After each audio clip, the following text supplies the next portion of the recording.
오늘 김용태 비대위원장이 홍준표 전 시장과 한동훈 전 대표도 언급했습니다.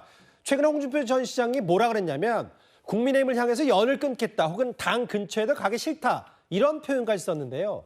아예 홍준표 전 시장을 설득하러 하와이를 가겠다는 입장입니다. 너무 송구하고요. 저도 탈당하고 싶더라고요. 저는 사실 2002년에 보수정당인 국민의힘에 들어온 이후에 확신을 가지고 이 당을 한 번도 떠나지 않았는데 와, 그 새벽에는 저도 정말 탈당하고 싶은 심정이었습니다. 저는 뭐 특별히 뭐 어느 후보의 캠프에 있거나 그러지도 않았잖아요. 그렇게 했는데도 아, 저렇게 절차가 무시될 때 걱정했는데 당심과 민심이 바로잡아 주셔서 너무 감사하고요. 경선을 뛰었던 나경원 의원도 지난 주말에 있었던 강제 후보 교체 파문 때도 본인도 탈당하고 싶었다. 다른 사람들의 심정도 이해한다는 취지를 얘기했어요. 강진애 변호사님. 네. 근데 아예 김문수 후보가 김대식 의원이 과거 홍준표 캠프에 몸담았었는데 홍준표 전 시장을 직접 설득해달라. 주말에 하와이로 떠날 모양입니다. 그렇죠. 저희 당 입장에서는 외연 확장보다도 일단은 저희 당 스스로가 하나가 되는 모습을 보여드려야 됩니다. 이번 경선 과정에서 8명의 후보가 처음에 서약식을 했었거든요. 누가 후보가 되던 간에 우리 8명이 똘똘 뭉쳐서 원팀으로서 민주당과 이재명을 막아내자라고 서약을 했는데 몇몇 후보들이 지금 함께하지 못하는 모습들을 보여주고 있습니다. 특히 홍준표 전 시장 같은 경우에는 아예 미국으로 출국을 했는데 그 이전에 탈당계도 낸 부분들이 있고 근데 SNS 등을 통해서 계속 당을 저격하는 듯한 모습 그리고 이재명 민주당 후보와의 관계가 좀 오히려 돈독해 보이는 모습들을 하고 있거든요. 이러한 것들이 저희 당 입장에서는 외연 확장을 넘어서 기본적인 당원들에 대한 예의가 아니다라고 생각을 합니다. 지금 김대식 의원이 미국으로 가겠다라고 이야기를 하는 것은 두 분이 굉장히 가까운 사이로 알려져 있거든요. 2010년에 당대표 후보로서 그때는 경쟁 관계였지만 좀 통하는 부분들이 있었고 그런 것들이 있었기 때문인지 2017년에는 김대식에 묻고 홍준표가 답하다 이런 책까지 나온 적이 있었어요. 서로 어느 정도의 교감이 있는 분으로 알려져 있기 때문에 일단은 한번 직접 가서 홍준표 전 시장의 이야기를 듣고 그리고 가능하다면 빨리 입국을 하셔서 저희의 선거를 도와주셨으면 하는 것이 저의 바람이기도 하지만 우리 당원들의 바람이라는 거 잘 알아주셨으면 좋겠습니다. 일요일에 가는데 아마 홍준표 전 시장이 본인 SNS에 배우자와 함께 올리는 사진을 보니까 하와이 관광도 하고 여러 가지 좀 휴식을 취하는 것들이 좀 다 있어요. 근데 아마 뭐 저 사진인데 서영주 대변인 이런 것도 있을 거예요. 그러니까 홍 전 시장을 실제로 뭐 이번 대선에 도움을 청해서 뭔가 큰 힘이 되는 것보다는 어제 오늘 홍준표 전 시장을 둘러싼 얘기가 나오는 걸 보니까 뭐 그 보도가 아니라고 했지만 홍준표 전 시장을 이재명 정부에 총리를 시킬 수 있다든지 혹은 민주당 쪽과 뭔가 협력할 수 있다는 취지의 얘기가 나오면서 이런 하와이로 가는 것도 그래서 좀 더 빨리 당겨진 측면도 있는 것 같고요. 뭐 그런 측면도 있겠죠. 지금 홍준표 전 대구시장에 대해서 이재명 후보가 TK, 그러니까 보수 공략의 통합의 상징으로 좀 이야기를 하려고 하시는 것 같고요. 홍준표 전 대구시장도 그렇게 기분 나빠하지 않는 것 같습니다. 그리고 5월 10일 날 있었던 후보 날치기, 바꿔치기에 대한 부분에 있어서 정례미가 떨어진다라는 부분들은 이미 국민의힘에 대한 규정을 홍준표 전 대구시장은 한 것이에요. 그런데 저는 김문수 후보 캠프가 어떻게 이렇게 지는 전략들을 쓰는지 모르겠어요. 어떤 거요? 지금 한각의 김대식 의원을 하와이에 보내서 홍준표 전 대구시장을 설득해서 데려온다? 이런 전략은요, 지는 전략이고요. 이기려면 최소한의 조건이 있습니다. 3가지를 버리고 하나를 얻으면 되는데 어떤 겁니까? 12월 3일 날 있었던 윤석열 전 대통령을 첫 번째로 버리면 되고요. 5월 10일 날 정당의 어떤 민주주의를 파괴했던 권성동 원내대표를 버리면 돼요. 세 번째는 정강훈과 함께했던 김문수 후보의 지난 10년을 버리면 됩니다.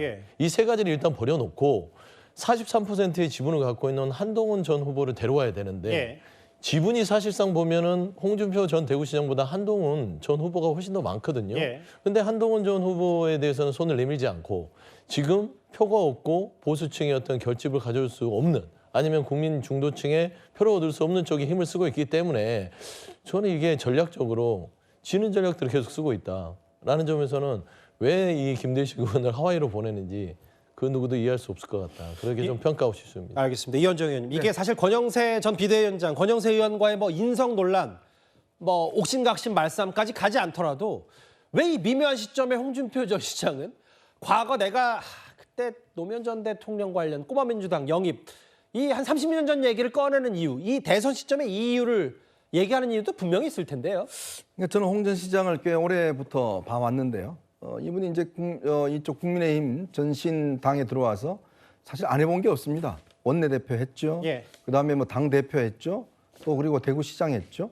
자, 여러 자리 대선 후보까지 했습니다. 자, 모든 어떤 이익을 다 누렸어요. 근데 이제 본인이 후보로 안 뽑히니까 당을 탈당한다. 저는 솔직히 제가 당인은 아니지만 예. 좀 납득할 수는 없습니다. 자기를 키워주고 자기를 대선 후보까지 해왔던 그 당을 지금 그냥 자기 가족 전부 다 탈당을 하고서 지금 하와이를 갔지 않습니까? 근데 거기 가서 또 침묵을 하면 모르겠는데 계속적으로 당에 대한 어떤 비판을 하고 있는 것도 제가 볼 좀 납득이 안 돼요. 더군다나 지금 이 한간에 나오는 이야기는 뭐냐면 이재명 후보가 대통령이 되면 초대 총리로 지금 이 홍준표 전 시장이 갈 것 같다. 이런 기사가 오늘 지금 많이 떴습니다. 뭐 일단 관련자들은 사실 무근이라고 했습니다. 네, 일단 뭐 저는 막 그런 교감 상태는 뭐 어느 정도 있지 않느냐라는 예측을 해봐요. 왜냐하면 지금 굉장히 이재명 후보에 대해서는 긍정적으로 언급을 하고 있거든요. 그리고 지금 이미 떠난 분이 당 떠나고 저렇게 당에 사실은 자기가 있던 당에 비판하고 떠난 분을 데리고 온다고 해서 과연 그게 선거운동에 도움이 되겠습니까? 그리고 홍준표 전 시장은 이미 벌써 인생 제3막을 살겠다고 이야기를 했잖아요. 근데 인생 제3막이 오늘 본인 입장을 밝혔더만요. 국민의힘을 은퇴하는 것이다. 즉 정계를 은퇴하는 건 아니다. 이렇게 이야기를 하고 있어요. 참 이게 묘한 이야기입니다. 지금 보면 자신을 30년도 키워줬던 국민의힘에서는 은퇴하지만 정계는 은퇴하지 않는다. 그 의미가 뭘까요? 결국 여기 남아있겠다는 거 아니에요? 어디에 남아있죠?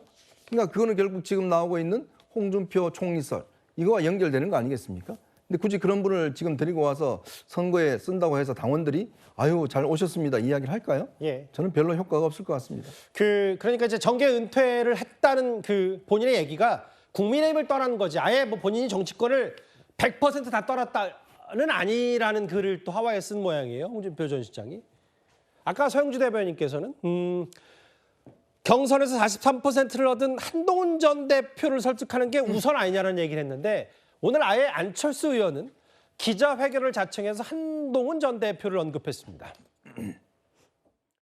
경선 과정에서 서운한 점이 있었다면 너그러이 풀어주시기 바랍니다. 과자 먹으며 인터넷 라이브 방송하실 때가 아닙니다. 안타깝습니다.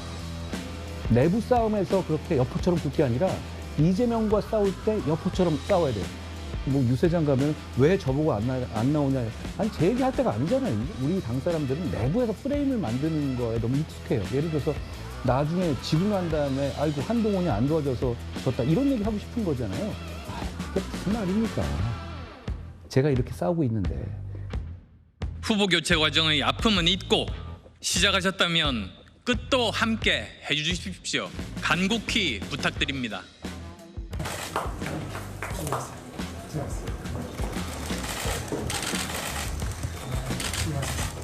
윤석열 대통령에게 자진 탈당을 권고할 것을 제안합니다. 국민의 90%가 잘못했다고 인식하고 있는 이 계엄령 선포에 대해서도 당의 책임을 표명하고 국민께 공식 사과할 것을 제안합니다.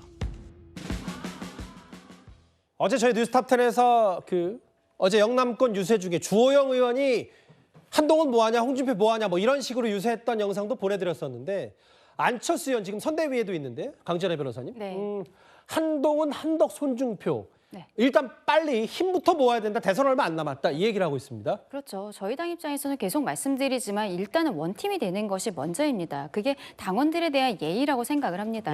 지금 홍준표 전 시장에 대해서 앞서 두 분께서는 이제 돌아오는 것이 무슨 의미가 있겠냐라고 말씀하시지만 저는 우리가 서약에서 이야기했었던 그 약속을 지키는 정치인의 모습 이것을 국민들께 당원들께 보여드려야 된다라고 생각을 하거든요. 한동훈 후보도 마찬가지입니다. 본인도 나름대로 SNS에 대해서 이재명과 그리고 민주당에 대해서 계속적으로 문제를 지적하는 글들을 올리고 라이브 방송을 하는 것은 알고 있습니다만 저러한 모습들을 선대위 자체에 들어와서 해주면 어떨까라고 생각을 하는 것입니다. 물론 여기에 있어서 전제 조건을 지금 달고 있는 것들이 있는데 특히 중요한 것은 윤석열 전 대통령과의 관계를 정리해야 된다라는 조건을 달고 있습니다. 여기에 대해서는 아마 이번 주 일요일 TV토론 전에 후보 스스로가 저는 개인적으로는 윤석열 전 대통령과의 관계에 대해서 말씀을 드릴 기회가 있지 않을까라고 생각을 하는데요. 그 시점을 기점으로 해서 한동훈 후보도 한동훈 전 대표도 함께하는 모습을 보여줬으면 좋겠다. 어떻게 보면 이재명 대표와의 관계에 있어서 본인이 가장 잘 싸울 수 있는 사람이라고 계속 얘기해왔고 지금도 그런 모습 보여주고 계시거든요. 당 내에서 함께해줬으면 좋겠다라고 생각합니다. 과자 먹으면서 라방할 때가 아니다. 혹은 서운한 점 너구리 풀어달라. 아픔 있고 함께해달라. 간곡히 부탁드린다. 홍준표, 한동훈, 한덕수 이 세 사람을 언급하면서 지금 김문수 후보가 이순신처럼 고독해 보인다는 표현도 안철수 의원이 썼는데요. 다음 화면을 볼게요. 근데 실제로 지금 밑에 있었던 참모들은 지역구 행사에는 김문수 후보와 동행했고 한덕수 캠프에서 대변인을 맡았던 이정현 전 의원은 공동선대위원장 지금 맡고 있어요. 근데 장유 변호사님, 아까 이정현 전 의원도 공개적으로 마이크 잡고 언급했듯이 뭔가 계엄 탄핵 혹은 뾰족하게 김문수 후보가 그거에 대해서 얘기를 하면 그때 가서 선대 합류를 생각해 보겠다는 게 이제 한덕수 캠프 쪽이나 혹은 한동훈 전 대표 쪽 뭐 이런 입장인 것 같아요. 그게 명분인 것 같습니다. 예, 그러고 그게 맞는 방향인 것 같습니다. 지금 뭐 좋은 게 좋다고 당장 목전에 있는 대선에 손 하나 더 필요하니까 내가 거들어주겠다. 그런 선택을 정치인이 그것도 차기 대선이나 아니면 당권을 준비하는 분들이 선택하기는 어렵죠. 왜냐하면 본인의 정치적 자산을 굉장히 까먹는 그런 결과가 될 테니까요. 이를테면 한동훈 전 대표 같은 경우에는 국민의힘에서 배신자라는 비난에 가까운 비판까지도 받으면서 계엄은 잘못됐다. 그리고 왜 이 윤석열, 김건희 두 부부와 국민의힘이 정확하게 절연하지 못하느냐라고 굉장히 좀 강도 높게 이야기를 했습니다.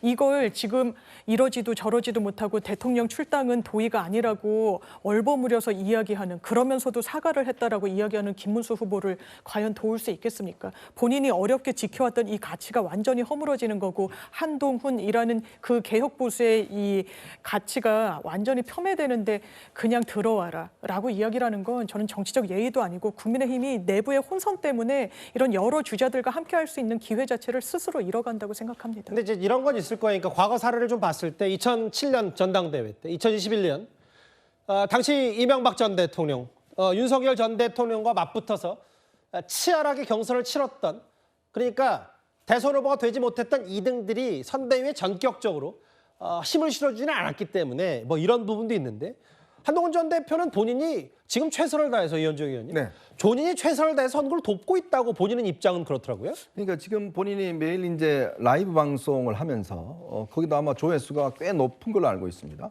수십만 조회수를 기록하고 있고 거기서 계속적으로 지금 민주당이 행하고 있는 여러 가지 어떤 악법들 이런 부분에 대한 공격들 또 이재명 후보가 이야기하고 있는 중국과의 관계 문제라든지 그걸 계속적으로 지금 이야기를 하고 있고요.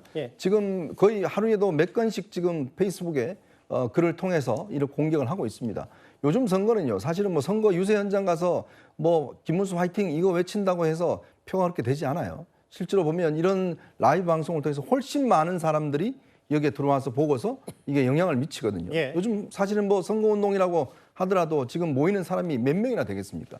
그러니까 그런 이미 선거운동의 방식이 많이 바뀌었기 때문에 한동훈 전 후보 입장에서 보면 충분히 내가 지금 할 수 있는 건 하고 있다라는 의미인데 이제 상징적으로 함께 하는 모습 뭐 이런 것들을 이제 보여달라는 건데 그거는 지금 제가 아까 말씀드렸듯이 김문수 후보가 뭔가 지금 이 선거를 이기기 위해서는 결국 중도층들을 확보해야 되고 뭔가 합류할 수 있는 공통점을 만들어내야 돼요.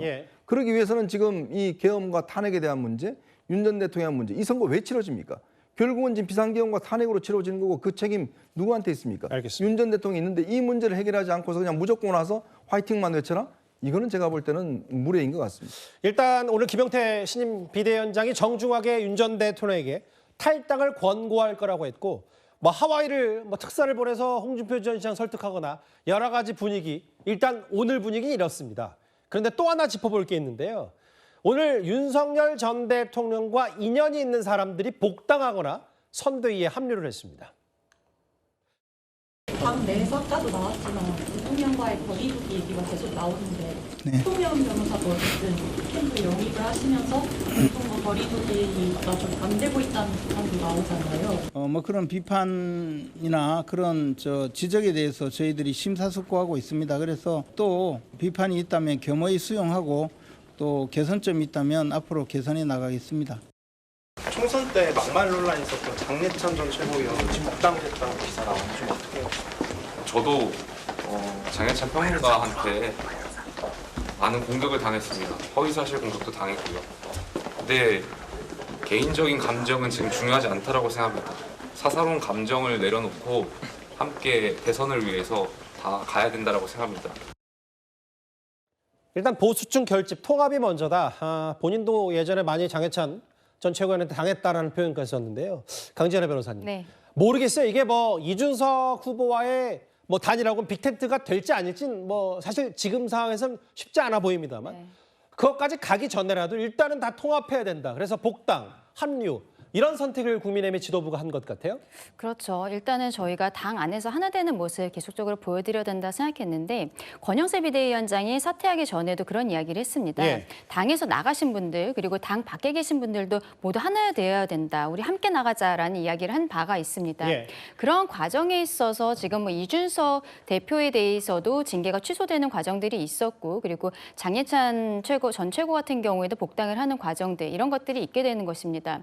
근데 여기에 있어서 어떻게 보면은 한동훈계 사람들께서 보시기에는 이게 지금 무슨 통합이냐 어떻게 보면은 구태가 계속되고 있는 것 아니냐라는 뭐 지적 같은 것들도 저는 있을 수 있다라고 생각을 하는데요. 예. 그럼에도 불구하고 어쨌든 하나 되는 모습들을 보여드리고 저희가 그 과정에 있어서 반성하는 모습 그리고 쇄신하는 모습 보여드려야 된다라고 생각을 합니다. 지금 가장 중요한 것은 이렇게 한 명 한 명 사람들이 들어오는 것을 넘어서서 윤석열 전 대통령과의 관계에 대해서 재설정을 하면서 저희가 반성하고 보수가 쇄신하는 모습들을 보여드려야 된다라고 생각을 하는데 예. 그 과정에 있어서 어떻게 보면은 한동훈계 의원들 그리고 인사들께서 합류를 거의 안 하고 계세요. 예.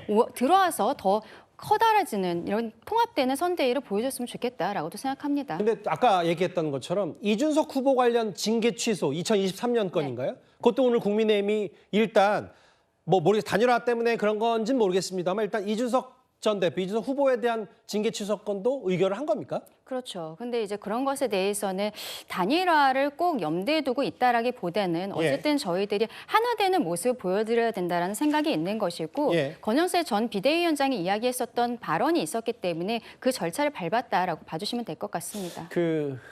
서영주 대변인 생각 어떠세요? 일단 이게 뭐 외연 확장, 통합 혹은 지금 약간의 이제 링 밖으로 나가 있는 사람 설득 이 과정 중에 하나라고 보면 되는 거예요? 근데 전체를 펼쳐놓고 보면 딱 한 가지가 있습니다.